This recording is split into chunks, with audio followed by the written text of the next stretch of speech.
Hey YouTube, Robotic Drums is one of my favorite drum apps on iOS right now, and it is a lot of fun to play with, so let's play with it. I want to do a kind of a, not house, like everybody uses a step sequencer in drums, they're always making house music, and I want to do something a little different. It's probably going to sound a little weird because this is all synthesis, there's no samples, so I can't really get into deep stuff to make acoustic stuff, but it's fun, so let's just see what happens. I'm aiming for rock, but we'll see what we get. I'm going to start off and kill a lot of these kicks. I just want the kick on the 1 and the 9. Let me clear off everything else for right now. All right. And I'm going to make use of the random sequencer thing here by giving it a probability of about 50% to trigger a ghost kick, basically, right after that second kick. Although it seems to be going off every time, making a liar of me. Alright, you see, sometimes it doesn't go off. And I'm going to try to make this a little deeper. Actually want to raise the frequency a little bit though.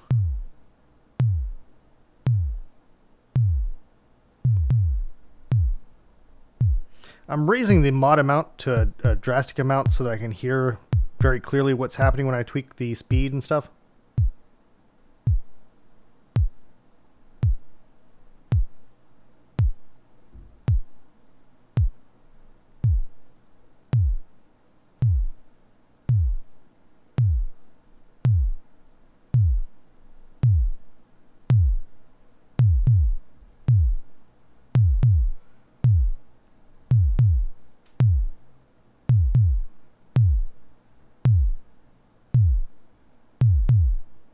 Alright, that's good. Let's leave it as is and move on to the snare. I'm going to switch over to the pads, mixer, and then mute that. And I'll work on the snare on oscillator 2. And for this, I'm going to have it triggering always on steps 5 and 16, 15, 14, 13. And sometimes it will also do a second snare after that.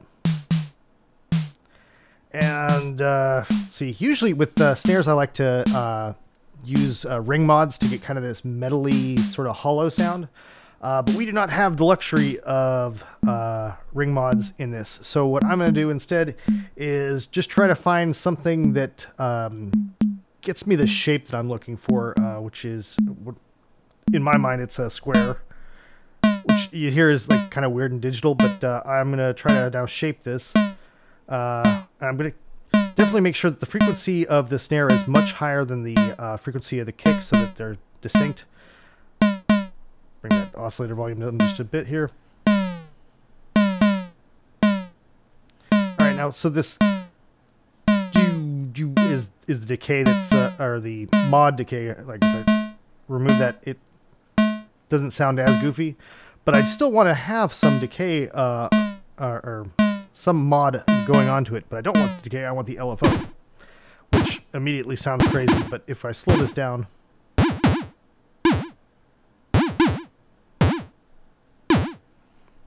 that's promising. It needs some tweaking, but it's getting some texture in there, and it's sounding less like a video game, a little bit.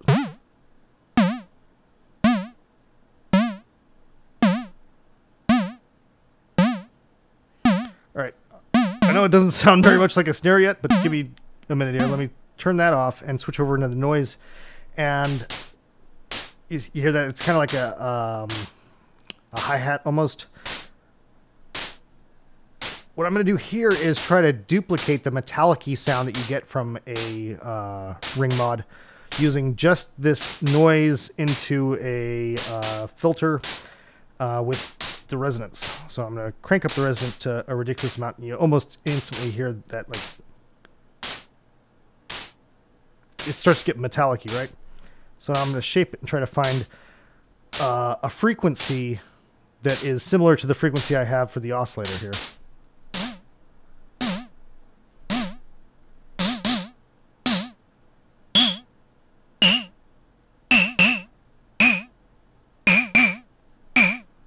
Okay, now I'm bringing down the volume. It's pretty close to what I'm looking for here. I'm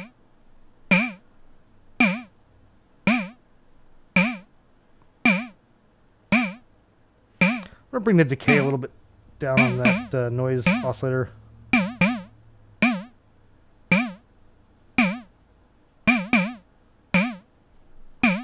Now, the main oscillator still sounds a little too video gamey to me, which is unfortunate. I'm running out of tricks here.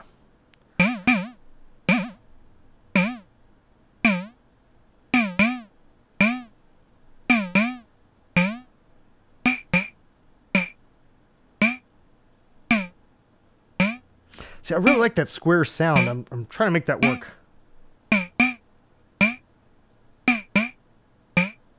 All right, that's probably going to work with the kick. Let me bring that up. Now let me pan that to the right a little bit so it's distinct.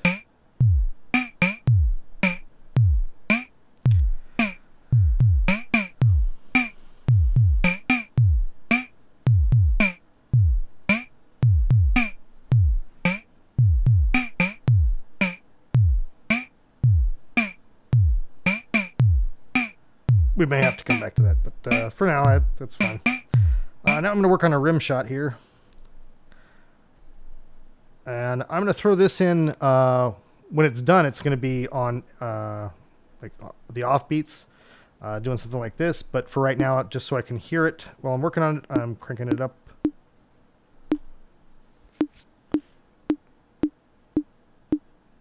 And once again, with the rim shot, I would tend to go for something through a ring mod to get the hollowy, metally sound. So to make the hollowy, metally sound right off the bat, I'm going to do the same thing that I was doing with the noise oscillator. And oh, that is way too much decay. Just cranking the hell out of the resonance here so that it's self-resonating.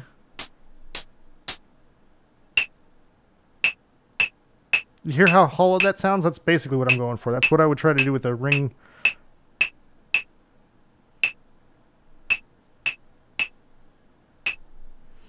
All right, let's bring in this.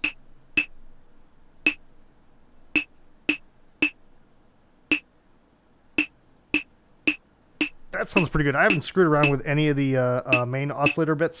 It's using a sine wave here and a tiny, tiny decay with a fair amount of modulation that I don't know if you're even getting the opportunity to hear all that because the speed's not that fast. In this really, really rapid decay. And I think that sounds really good with what I've done with the noise. I just need to bring the noise down a little bit. Let's hear what that sounds like with the more random pattern. That's still too frequent.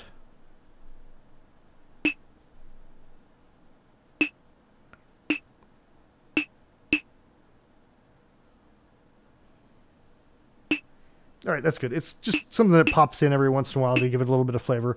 Let's hear how that sounds with everything else. Let's move this over to the right too so that it sounds with the snare.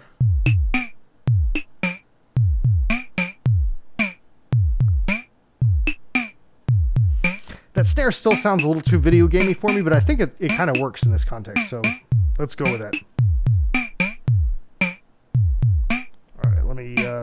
Now solo the fourth track, and I'm going to turn this into a closed hat. And for that, the pattern on that is probably going to be something like this.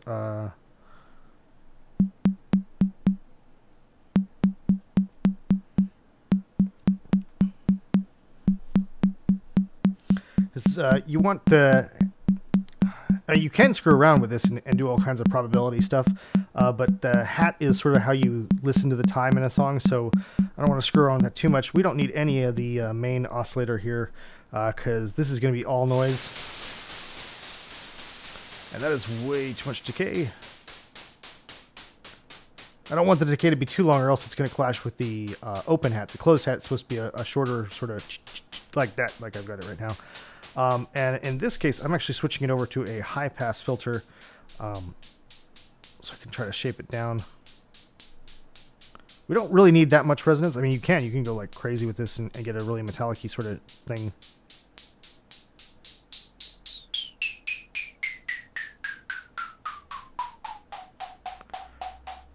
But I'd rather focus on the shimmer.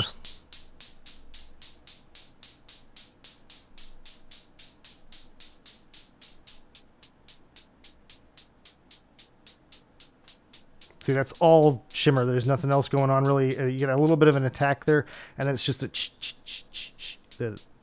so that's good. I think that's going to sound nice with everything else here.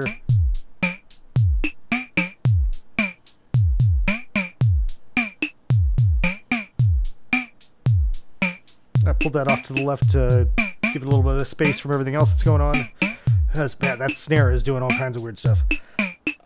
So now we've got the closed hat, and now I'm going to work on the open hat, and I want the open hat to sound on the note that the snare sounds on. So I'm going to pull it off of...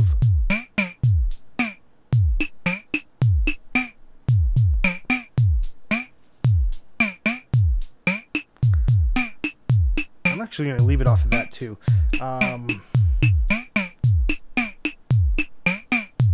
Alright, so I'm going to put the open hats here to sizzle with the snare. So let me now solo track 5 and work on that.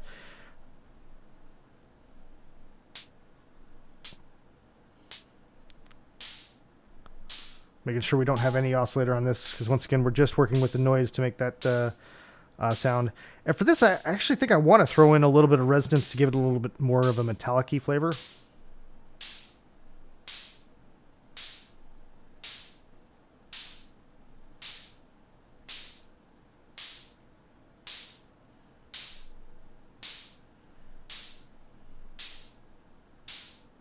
You don't want to go too high or it starts to get nasally. Bad example, I didn't do it there, but it's very bright sounding, right? So I like that. Let's see how that is sounding with everything else here. Once again, moving this off to the left.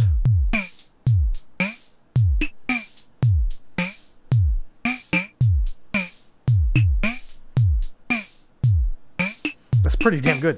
I think the only thing left to add here is going to be the crash, and I'm going to make that in this sequence of events.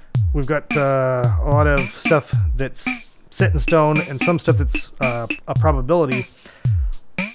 For this, I want to make this second to the last note. That right now it's got this closed hat on. I'm going to make the closed hat only 50%, and then I'm going to make the crash, which I'm going to put in here, also 50%.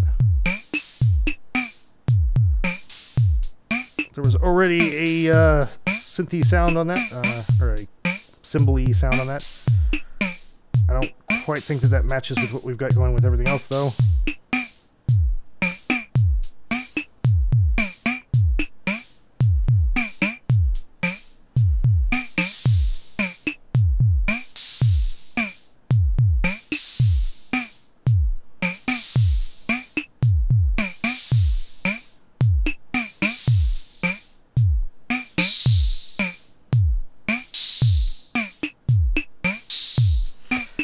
I was just trying some variations out, but it didn't sound good when it wasn't similar to the open and hi-hat, so I'm looking real quick at where I set the cutoff on that. So yeah, I was up in this area. It was a little too dramatic when I had it cutting off way too much down over here. But I wanted to blend with everything else that's going on, because it's going to be filling in for the closed hat sometimes.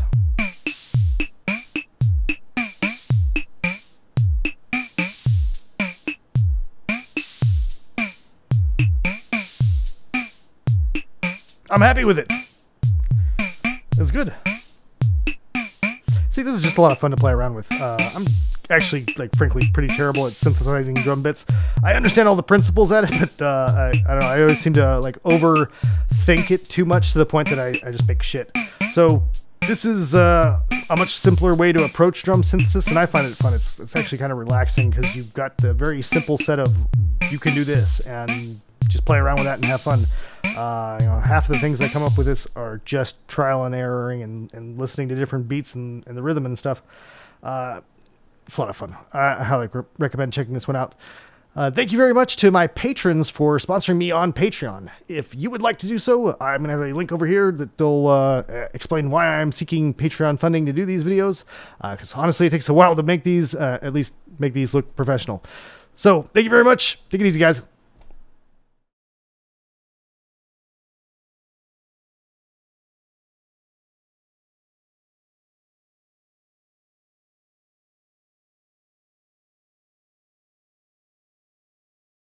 When you're getting all these rich frequencies, it's a really good idea to just test it every once in a while to see if you've gotten too crazy with it and now it's not going to sound good as a chord or whatever. Let's just play a couple of notes together and see how that sounds.